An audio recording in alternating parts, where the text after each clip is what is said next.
നിങ്ങളുടെ ഇഷ്ട പരമ്പരകൾ എക്സ്ക്ലൂസീവായി സൺ നെക്സ്റ്റ് ആപ്പിലൂടെ തികച്ചും ഫ്രീ ആയി ഇപ്പോഴേ ആപ്പ് ഡൗൺലോഡ് ചെയ്യൂ. ഭാവന, ഞാൻ അറിഞ്ഞുകൊണ്ട് ഒരു തെറ്റും ചെയ്തിട്ടില്ല. എന്നിട്ടും പലരുടെയും മുന്നിൽ ഞാൻ ഇപ്പൊ ഒരു തെറ്റുകാരിയാ. സുനിൽ ഈ നാട്ടിൽ വന്നിട്ടില്ലെന്നും നിന്നെ കണ്ടിട്ടില്ലെന്നും നീ പറഞ്ഞപ്പോ ഞാൻ വിശ്വസിച്ചില്ലേ? പക്ഷേ സുനിലിന്റെ അച്ഛൻ നിങ്ങൾ തമ്മിലുള്ള വീഡിയോസും ഫോട്ടോസും ഒക്കെ കാണിച്ചപ്പോ സത്യത്തിൽ ഞാൻ തന്നെ വല്ലാണ്ടായിപ്പോയി. പിന്നീടാ അതൊക്കെ നിന്റേതായ സ്വകാര്യ കാര്യങ്ങളാണെന്ന് ഞാൻ ചിന്തിച്ചത്. ഇനി ഒരിക്കലും എന്നെ സംശയദൃഷ്ടിയോടെ അല്ലാതെ ആർക്കും കാണാൻ കഴിയില്ല ഭാവന.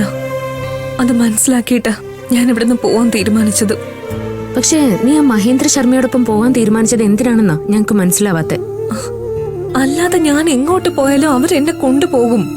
അപ്പൊ പിന്നെ അവരോടൊപ്പം പോകുന്നതാണ് നല്ലതെന്ന് എനിക്ക് തോന്നി. അത് മാത്രമല്ല ഭാവന, സുനില് തന്ത്രപൂർവ്വം എവിടെയോ മറഞ്ഞു നിൽക്കുക.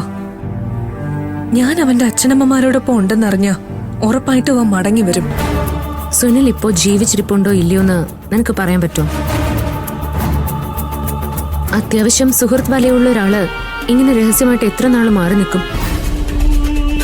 സുനിലിനൊന്നും സംഭവിക്കരുതേന്ന് തന്നെ നമുക്ക് പ്രാർത്ഥിക്കാം. ഒരു കാര്യം കൂടി എനിക്ക് നിന്നോട് പറയാനുണ്ട്.